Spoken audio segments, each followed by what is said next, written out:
Non mais monsieur le médecin, croyez-moi, je vous dis que mon bébé de 3 mois a un problème. Je connais, je suis la mère. C'est mon enfant. Je sais, elle a que de la fièvre à 38,5, qu'elle est montée à 39 hier. Je sais qu'on n'a pas passé les 48 heures de mes... Et je vous dis que je la connais. Elle n'est pas chanchon, c'est pas un bébé qui pleure. Quelques heures plus tard... Bon, madame, vous aviez raison, votre fille a une infection urinaire. Ah, bah vous voyez, j'avais raison. Merci, au revoir.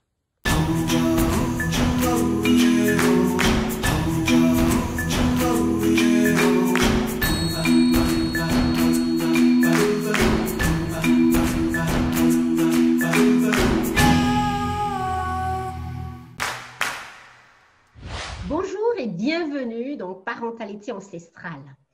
J'ai le grand bonheur d'accueillir une personne hyper inspirante, Laetitia. Bonjour Laetitia. Bonjour Nadège. Nous sommes ici aujourd'hui pour parler de ton histoire, de comment tu es passée d'une parentalité subie, tu expliqueras un petit peu comment s'est passé tes débuts dans la parentalité, à une parentalité en conscience. Est-ce que tu pourrais d'abord, dans un premier temps, te présenter aux personnes qui suivent cette émission, s'il te plaît? Alors bonjour, merci de m'accueillir déjà. Donc moi je suis Laetitia, dans la vie je suis kinésiologue, doula sauvage. Je tiens un groupe Facebook Parentalité en conscience pour une enfance libérée et je suis aussi blogueuse, donc je tiens un blog qui s'appelle Sam Mère dépassée. Voilà, ça c'est moi et je suis la maman heureuse, comblée et fatiguée de 2 adorables petits bouts, un petit garçon qui fêtera bientôt ses 6 ans et une petite fille qui fêtera ses 4 ans en mai. Voilà. Waouh, 6 ans et 4 ans. Merci. J'aime beaucoup le blog Mère dépassée parce qu'en fait, c'est ce qu'on est au début. On est vraiment souvent des mamans dépassées et c'est ce thème-là qu'on va un peu explorer aujourd'hui avec toi, avec ton histoire qui est juste extraordinaire. Alors, dans l'émission, nous avons 2 grands moments. Le premier moment, c'est le moment vérité. C'est-à-dire, en fait, de choisir une couleur. Dans la sagesse ancestrale, chaque couleur a un sens.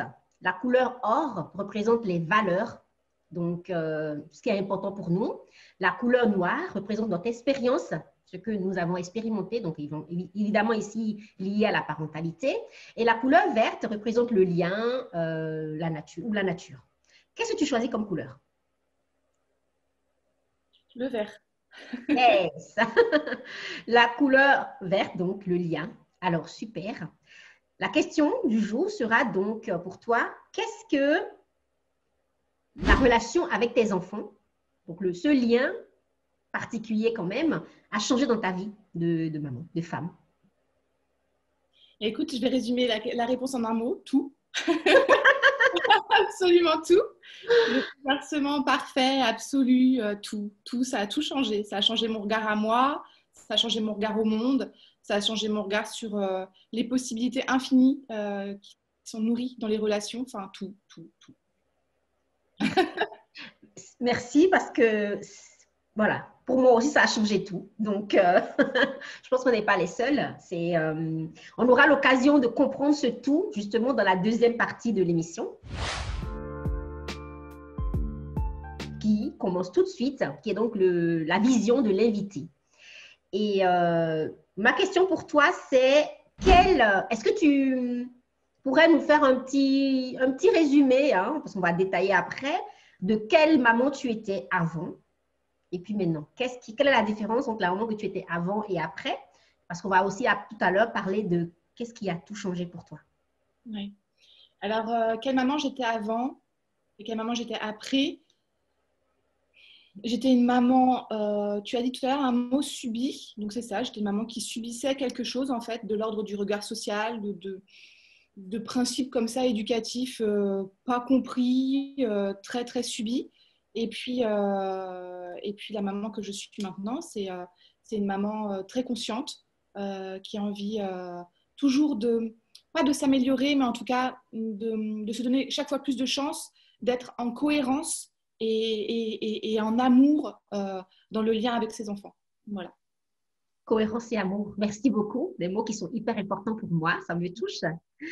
Et Pourrais-tu nous dire un petit peu comment ça se passait, comment se manifestait cette maternité subie? Donc, parle-nous un petit peu des premiers mois avec ton bébé, ton premier bébé. Alors, avec mon fils, ça a été très compliqué. Déjà, je m'imaginais pas maman. Ça, c'est un truc. Voilà, moi, je ne m'imaginais pas maman.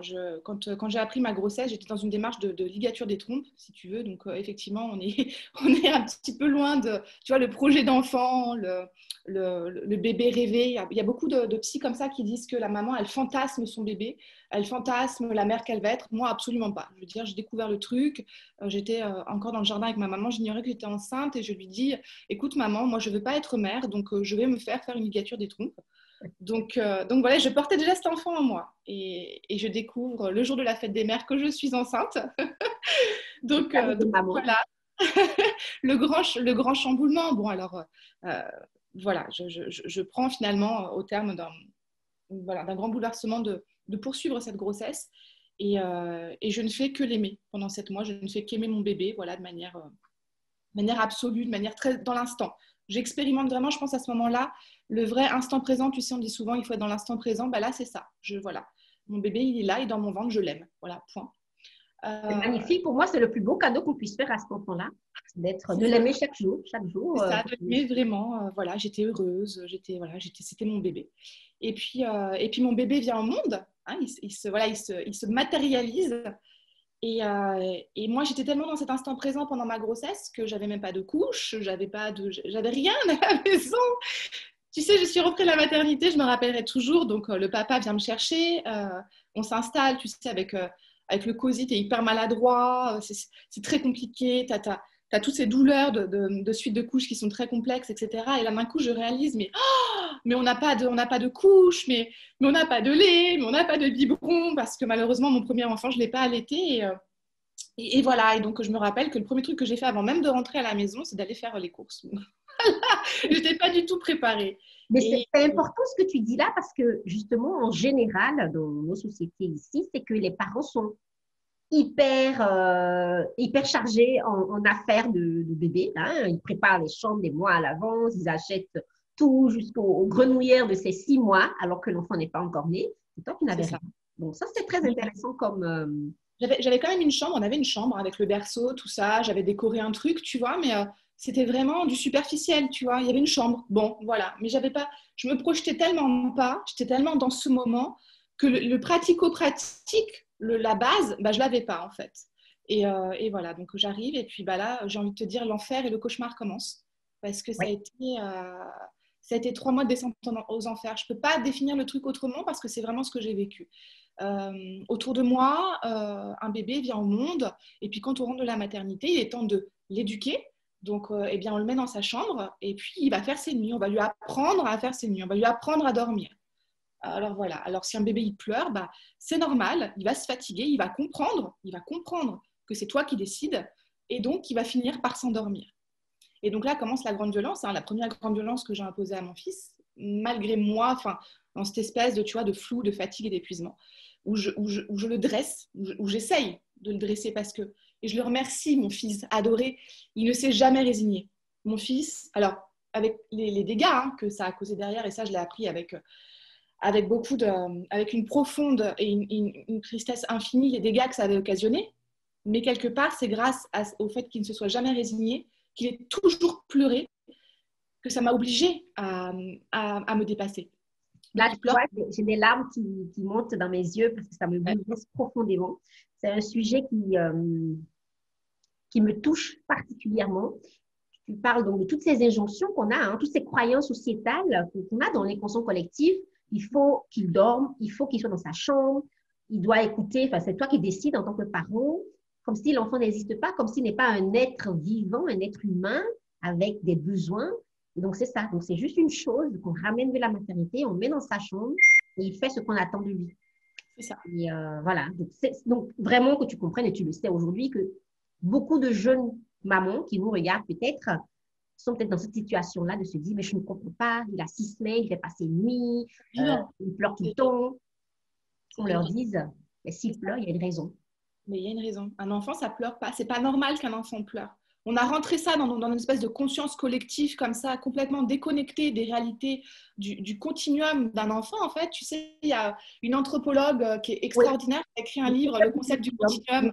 J'en parle souvent dans l'émission. J'adore, je l'adore. Je l'adore et j'ai compris beaucoup de choses grâce à elle, grâce à d'autres auteurs aussi, mais grâce à elle, j'ai compris beaucoup de choses.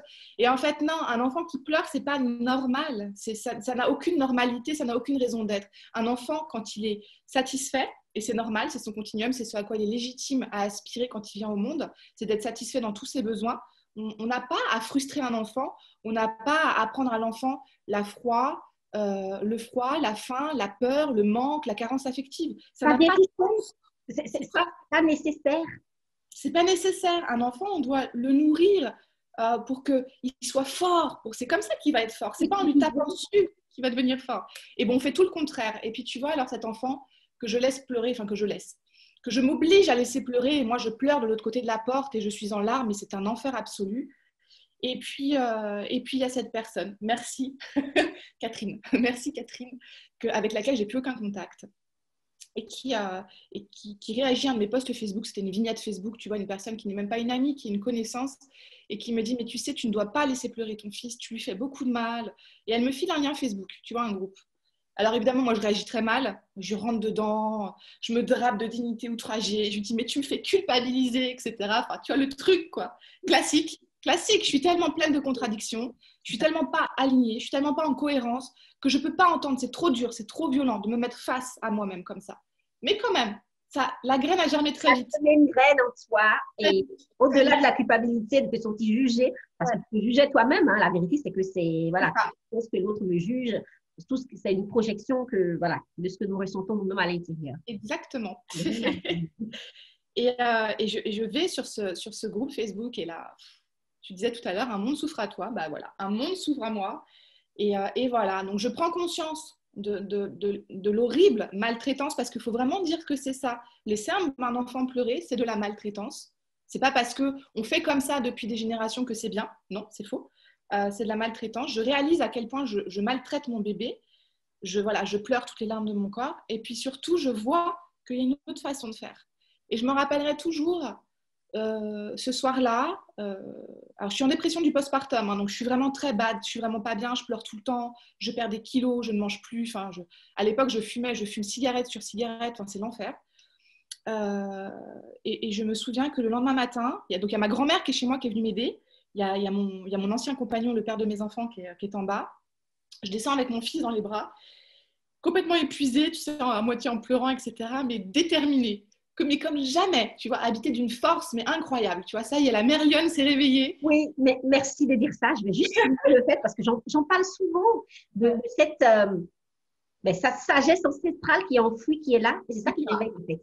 C'est que, en fait, c'est comme, voilà, les écueils qui te tombent des yeux et tu dis, voilà.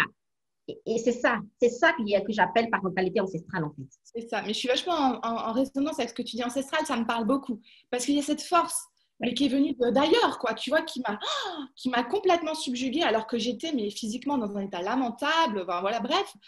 Et il fallait s'opposer à ma grand-mère, et il fallait s'opposer au père de mes enfants, tu vois. Et moi, j'étais cette petite chose fragile, perdue dans ses délires de mère, tu vois. Ouais. Voilà, c'est ça. Et je le prends et je l'ai dans mes bras et on commence à déjeuner, c'était l'heure du repas. Et mon fils se met un peu à couiner, à pleurer, il n'était pas bien, quoi. Et ma grand-mère me dit, mais laisse le don, pose-le, il nous casse les oreilles. Oh, la colère m'a saisie. J'ai pris contre moi. La colère de la maman, merci. Et j'ai dit comme ça, tu sais, avec mon index, je me rappelle, avec mon fils, à moitié en pleurant. Maintenant, mon fils, c'est mon fils. Je suis sa mère. Si je ne veux pas le laisser pleurer, je ne le laisserai pas pleurer. Si je veux dormir avec lui, je dors avec lui. Et s'il a besoin de moi, je serai avec lui. Oui, je pleure en même temps, merci. Waouh! Voilà. Tu sais, on parle de matrescence, tu vois. Pour moi, la matrescence, c'est ça. C'est ce moment-là, tu vois, le moment où tu réalises, je suis sa mère. Et c'est hyper puissant chez les peuples premiers, en fait. La maman, c'est un rôle sacré, en fait. Il n'y a personne comme sa maman. C'est toi qui es là pour lui. C'est ton fils. C'est ça. Moi, je suis tout à fait d'accord avec toi. trouve ça magnifique et de se réapproprier cette sacralité dans la maternité qu'on a complètement perdue parce qu'on incite les mamans à déposer leurs enfants comme des paquets, à s'en éloigner le plus possible. C'est n'importe quoi. C'est d'une dissonance affective profonde qui nous rend fous, en fait. Et voilà. Et donc, mon fils n'a plus de sa vie, parce que cette maison, on l'a quitté, il n'a plus jamais passé 2 heures dans cette pièce. Ça a été terminé. Je me suis renseignée sur le portage, j'ai commencé à le porter. Malheureusement, l'allaitement, c'était terminé, donc j'ai pas pu. Et bon, voilà, ça a été une grosse blessure à travailler. Et je l'ai porté, et j'ai dormi avec lui. Et cet enfant qui ne faisait que pleurer s'est mis à sourire. Oui, ses besoins sont enfin, il a été enfin entendu. C'est ça, c'est ça. Et un enfant qui pleurait tout le temps s'est mis à sourire. Et alors là, ça a été, tu vois, je suis pleine d'émotions en y repensant. Et là, ça a été un changement, mais fou, quoi. Il s'est mis à s'éveiller au monde, il s'est mis à regarder les choses, à s'émerveiller. Et puis moi avec lui. Et puis on a commencé tous les deux à grandir ensemble. Voilà. Oui. Oh là là, merci beaucoup pour ton partage. C'est magnifique. Donc, quand on revient, donc justement, on parlait du fait que tu subissais, hein, donc tu subissais ta maternité ou les premiers mois. Et puis, il y a eu ta grand-mère qui était là chez toi, qui en fait symboliquement, elle représentait justement les croyances de la société. Laisse-le pleurer, repose-toi, il va s'habituer, etc. Tout ce qu'on nous dit. Et puis, il y a cette personne, Catherine, comme tu dis, qui t'a envoyé un message qui a fait un déclic quand même. Ça fait mal, hein, le premier choc. Waouh, elle me juge, voilà. Mais quand même, tu as pu écouter, parce que ce n'est pas tout le monde, hein, donc tu as pu écouter ce qu'elle te disait. Tu es allé voir par curiosité dans ce groupe de parentalité consciente. Et là-bas, un monde s'est ouvert. Donc ça, c'est le changement pour toi. Ça a été ce petit cheminement-là de dire, il y a d'autres façons de faire, peut-être d'autres façons d'être. Et tout ce que tu as pu lire comme témoignage dans ce groupe qui t'a donné envie de faire différemment. C'est ça, ça m'a complètement nourri. Il y a juste une parenthèse que je veux faire parce que c'est quand même important. Ma grand-mère, quand elle est venue, elle était quand même animée des meilleures intentions. Ah oui, tout à fait. C'est important quand même de le remettre parce que quand on vient, quand on est, je ne sais pas, soi-même maman d'une maman qui devient maman, etc., ou grand-mère d'une maman, on a envie de l'aider. Enfin, moi, elle venait vraiment à ma rescousse. Elle était très inquiète pour moi. Elle me voyait extrêmement épuisée. Elle me voyait pleurer tout le temps. Et il y avait pas. Et c'est ça aussi qui est très dur, c'est que les gens qui nous viennent en aide avec leur forme, leur croyance, mais avec beaucoup de sincérité, en fait. Ils veulent nous aider, quoi. Et il y a ce conflit énorme de loyauté, d'appartenance, de ne pas décevoir, etc., qui rentrent en ligne de compte et qui rendent l'équation encore plus complexe.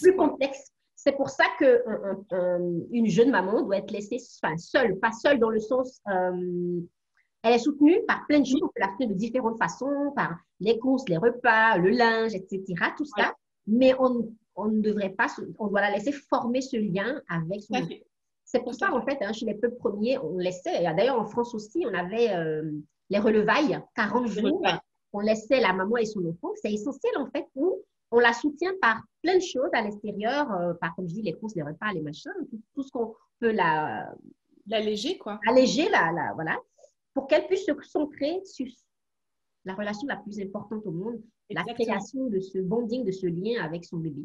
Tout à fait. Et en fait, voilà, c'est malheureusement, comme tu disais, hein, ça a été perdu hein, depuis quelques générations. Et à mon avis, c'est depuis qu'il y a eu le lait artificiel que les choses se sont... Voilà, les experts et les psychologues, et voilà, ils ont commencé à faire comprendre aux mamans que pour le bien de l'enfant, il fallait détacher l'enfant de sa mère. Ben, c'est ça, et puis tu parlais de la sacralité de la maternité. On est quand même dans une ère patriarcale, il ne faut pas l'oublier. Hein, avant, on était en matriarcat, on a glissé dans le patriarcat, et les hommes se sont arrogés le droit de regard, d'action et de mainmise sur la relation entre un enfant et sa mère, au prétexte que, tu sais, il faut couper le cordon, etc. Et ça, c'est une des violences les plus inouïes, les plus profondes de nos sociétés. C'est-à-dire qu'à partir du moment où l'homme genré, sort de son rôle soutenant, protecteur, sécurisant et qui devient l'inquisiteur, le couperet qui tranche, le juge, etc., il est déjà complètement à côté de son rôle. Donc le masculin sacré se perd complètement. Il sépare d'une manière violente la mère de son enfant. La mère n'est plus une mère, l'enfant n'est plus un enfant de sa mère. Plus personne ne sait où il en est et au final, c'est le Bronx. Voilà. Et tout le monde souffre. Donc, tout le monde souffre. Oui, il y a une perte de la place de chacun, en fait. Et moi, symboliquement, quand je vois un homme gynécologue, tout ce que je dis, en fait, je parle d'une symbolique. Hein, même quand je parle de ta grand-mère, du fait qu'elle représentait, en fait, voilà, l'inconscient collectif qui dit les choses à la maman de comment elle doit faire et être. Je symbolise aussi là, ici, le gynécologue masculin, sans vouloir dire qu'il n'y a pas des gynécologues masculins extraordinaires. Hein. Attention, je n'ai pas dit ça. Mais symboliquement, il représente ce truc-là de, avant, la maternité, l'accouchement, l'enfantement était une question de femmes. C'est les femmes voilà, il y a des sages-femmes, hein, dans le noble sens du terme, qui accompagnaient, avec des doulas aujourd'hui, évidemment, comme les doulas sauvages, qui accompagnaient la mise au monde de l'enfant. Et le papa, il avait son rôle protecteur soutenant moi, je fais un rituel, je suis gardienne de rituel, et il y a un rituel qu'on fait pour que donc la mère met l'enfant au monde, et le père, en fait, symboliquement, il remet l'enfant dans le monde. Il y a une différence, chacun a son rôle. Et quand on a perdu ça, quand les gynécologues ont commencé à accoucher des femmes couchées sur le dos, hein, symboliquement, encore une fois, et il a fait ce travail-là, et on a écarté les femmes de l'enfantement. Alors évidemment, maintenant, il y a un retour en arrière qui se fait, hein, oui. Mais il y a eu ce truc-là qui est arrivé, qui est le masculin qui dit « je sais mieux, laisse faire, tu es faible, tu ne sais pas accoucher ».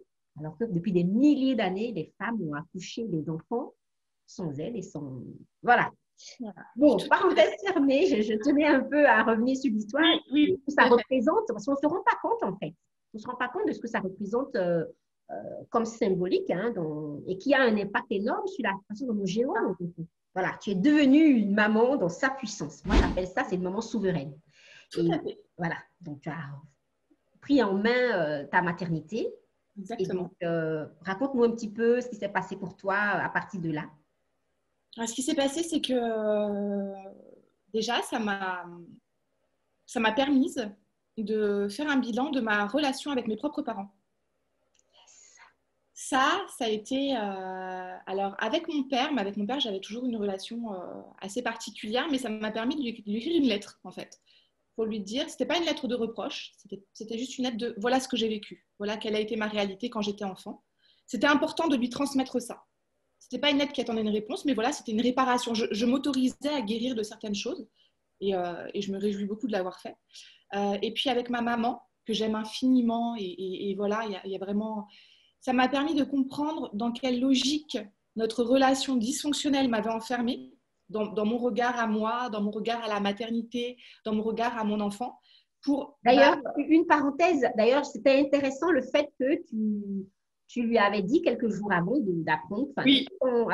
Avant d'apprendre que tu étais enceinte, que tu allais te faire une ligature de tronc et donc que tu ne voulais pas d'enfant. Donc, c'était important que tu reviennes sur ça.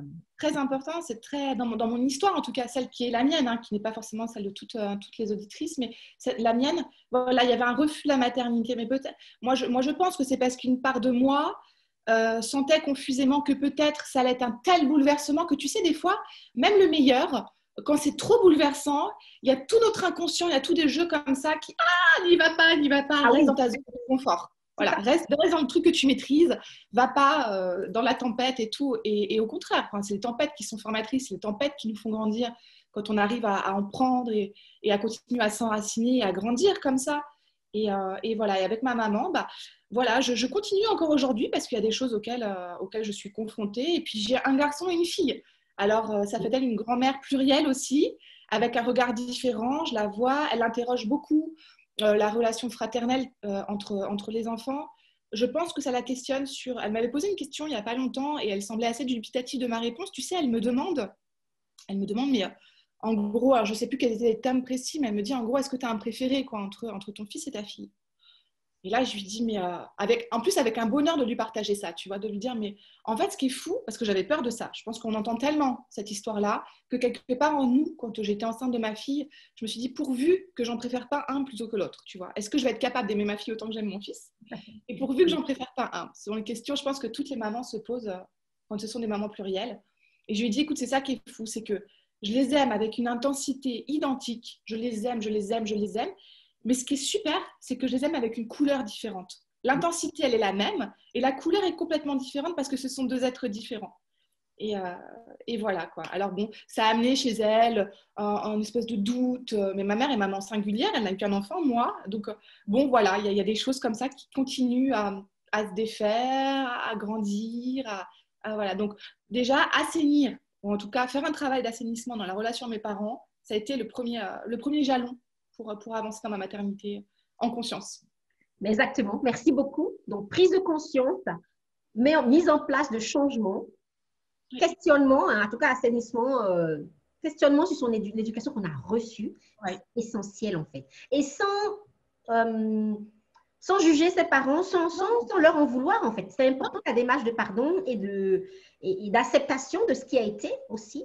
Parce que ils ont fait comme ils ont pu, comme ils ont cru, comme voilà. Et c'est comme ça. Et c'est ça qui nous a construits. Ouais. Et à un moment donné, je pense à ce moment-là, il faut se dire, voilà, qu'est-ce que moi je veux? C'est ça. Et je pense qu'est-ce que je garde? Qu'est-ce qui m'appartient? Qu'est-ce qui ne m'appartient pas? Qu'est-ce que je veux conserver? Qu'est-ce que je veux transformer? Qu'est-ce que je veux jeter, quoi? C'est quoi? Je suis mon autorité souveraine. Tu parlais de souveraineté, et ouais. Et moi, je suis un être souverain, et mon enfant est un être souverain. Et dans cette relation d'infini respect et de considération, je vais avancer pour qu'on construise un lien qui soit nourrissant, qui soit le plus exempt possible de failles et de blessures pour lui plus tard, parce que je ne peux pas le préserver de tout, mais je vais faire tout mon possible pour que ça soit le cas. Et puis, je vais respecter un désaccord toltèque qui, moi, me tient à cœur. Chaque jour, je fais de mon mieux d'hier, mais pas mon mieux d'aujourd'hui, mais je fais vraiment de mon mieux. Voilà. Avec tout mon cœur. Merci beaucoup. Tout mon cœur. On a vraiment beaucoup de visions communes. Ça me touche. Et en fait, donc, pour moi, donc cette deuxième partie d'assainissement de la relation, de l'éducation qu'on a reçue, elle est hyper importante. Et j'ai envie de revenir rapidement sur ce que tu soulèves par rapport à la fratrie. Je ferai une vidéo après sur ça. Le fait d'aimer avec deux couleurs différentes, mais avec la même intensité, c'est tellement précieux de dire ça. J'ai envie de le mettre en valeur parce que effectivement, c'est un questionnement qui revient beaucoup. Hein. Beaucoup de parents disent, mais et si j'aime plus l'un? En fait, on n'aime pas plus, on aime différemment parce que la relation n'est pas la même, ils n'apportent pas les mêmes choses. Mais c'est important de lever ce tabou aussi parce que des parents n'osent pas se questionner, disent, ah non, je les aime pareil. Ouais. Est-ce que tu es allé voir? Parce que voilà, moi, chacun de mes enfants me fait travailler différemment, m'apporte différentes choses, mais l'un n'est pas supérieur. Mais c'est différent. Et c'est différent. Et c'est important de le souligner. Donc, merci beaucoup. Voilà. Et quand on veut devenir une maman consciente, quel serait le prochain pas pour toi? La parentalité en conscience, c'est vraiment comment dire, au-delà d'un engagement de principe. Je pense que c'est vraiment une façon de se revisiter et de redélimiter les contours de son existence. Et je pense que ça ne s'arrête pas à ses enfants. Il y a un truc que je partage beaucoup, tu sais, sur mon groupe Facebook et puis sur mon blog aussi, parce que c'est quelque chose qui me tient à cœur. Ce sont deux valeurs qui me tiennent vraiment à cœur quand on veut être parent conscient, selon moi, et ça m'appartient, et voilà, libre à chacun d'en prendre ou de ne pas en prendre. Il y a deux valeurs importantes. La première, c'est la cohérence. Être cohérent pour accompagner ses enfants en conscience, c'est la base. Il me semble que, voilà, comme on est des exemples, ce qu'on donne à voir doit être inspirant et on ne peut pas inspirer dans la cohérence. Ça n'est pas possible. Et puis, il y a quelque chose que je n'aime pas du tout et qui est le plus grand ennemi, selon moi, de la conscience parentale, c'est la complaisance. Et le fait d'être dans cette dynamique de complaisance, c'est vraiment le plus grand frein, en fait, à son avancée, à son élévation dans la construction d'un lien sain avec son enfant, en fait. Donc, quand on est sans complaisance, avec bienveillance, au final, quand on se regarde, voilà, avec lucidité, honnêteté, tranquillité aussi, on n'est pas obligé d'être toujours comme ça, à tout feu, tout flamme. Et puis, quand on est en cohérence, selon moi, c'est une bonne base, c'est un bon deuxième jalon pour commencer tranquillement à ouvrir, à élargir et à comprendre aussi ce qu'on peut apporter dans la relation. Merci beaucoup. Déjà, quand on retourne la responsabilité de sa propre action, ça, c'est quelque chose qui est très important. On a le droit d'être fatigué, et je pense que quand on est maman, tu sais, moi, je suis maman solo, donc la fatigue, je connais. Je sais ce que c'est d'être fatiguée avec son enfant. Et puis, nous, les femmes, on a la charge mentale. On va arrêter de se voiler la face, et peu importe, on a une charge mentale énorme qu'on gère, même quand on essaye d'ouvrir les yeux de notre compagnon, du père des enfants, etc. C'est nous qui gérons. Donc, on est fatigué. C'est fatigant d'avoir des enfants, c'est fatigant de placer une autre intention que soi au cœur de ses préoccupations, parce que c'est ça la parentalité au final. Donc on a le droit d'être fatigué. Et oui, on peut crier, ça nous arrive, on est humaine. Et oui, on peut faire un truc qui est nul. Et oui, on peut être injuste à certains moments. La complaisance, ce serait de se dire « Ah ouais, mais là, ils sont tellement insupportables. Là, franchement, vraiment, en gros, on se construit dans sa tête, j'ai toutes les bonnes raisons d'avoir agi comme j'ai agi. » Non. on a merdé, ok, on a le droit de merder. Ça, c'est la bienveillance. J'ai fait quelque chose qui n'était pas forcément super. Ben ouais, mais je suis humaine. Maintenant, seconde étape, pour ne pas rester dans cette espèce de complaisance un peu permissive au final, c'est de se dire, qu'est-ce que je peux faire la prochaine fois pour que ça ne se reproduise pas? Hyper précieux. C'est oui, prendre sa responsabilité, la responsabilisation de ses actions. Ok, j'ai mal agi. Et en plus, c'est très important aussi de se le dire à soi, de le reconnaître avec soi et puis aussi auprès de l'enfant, surtout auprès de l'enfant. Bien sûr. Parce que nos enfants, ils nous observent tout le temps, ils nous écoutent. Moi, j'ai mon petit qui a 4 ans, il m'a fait une phrase, oui, il nous observe tout le temps. Donc, parfois, on peut avoir l'impression que ça passe inaperçu, mais c'est important de revenir dessus. Ok, là, j'ai fait ceci, voilà, j'aurais pas dû, je regrette parce que, mais la prochaine fois, je ferai ça. Est-ce que tu aurais un dernier mot? Donc, c'est la dernière partie de l'émission. Un dernier mot pour parler, donc, pour peut-être t'encourager. Enfin, voilà. Un dernier mot au sujet de cette fenêtre qu'on a ouverte un petit peu sur ta parentalité. Eh bien, écoute, puisque tu m'offres cette opportunité, moi, j'aimerais bien dire à toutes les mamans qui nous écoutent en ce moment, et peu importe quel est leur parcours, et peu importe ce que ça génère, tout ce qu'on vient d'échanger toutes les deux, si ça est venu à toucher des choses, si c'est venu bouleverser peut-être aussi, peut-être que certaines sont, tu sais, un petit peu hérissons, ce qu'elles disent, tout ça. Prenez une pause, prenez ce temps-là de respirer, et moi, je vous encourage, je vous enjoins, je vous invite à vous aimer, vous. Commencez par vous aimer.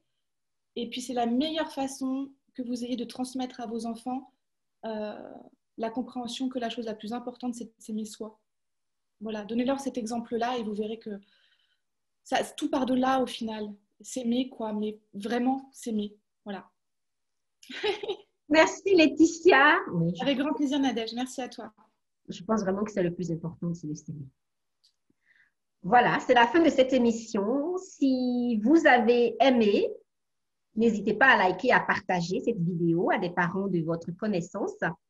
Je mettrai sous le descriptif toutes les infos. Où est-ce qu'on peut trouver Laetitia, comment on peut la contacter et comment on peut aller dans son groupe où elle partage plein de pépites. Elle soutient beaucoup de mamans dans la parentalité consciente.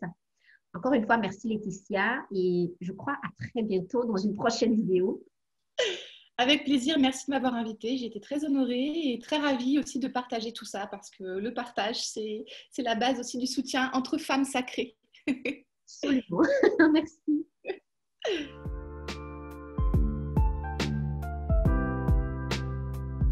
Si tu as aimé cette vidéo, n'hésite pas à liker, commenter, partager, abonne-toi, active la cloche de notification et si tu as envie de passer de maman réactive, qui n'est pas satisfaite de sa vie de femme et de maman actuellement, à maman souveraine, celle qui prend soin, une maman consciente, présente, bienveillante, dans la barre de description de cette vidéo, découvre la pause sacrée de maman. Ça pourrait bien changer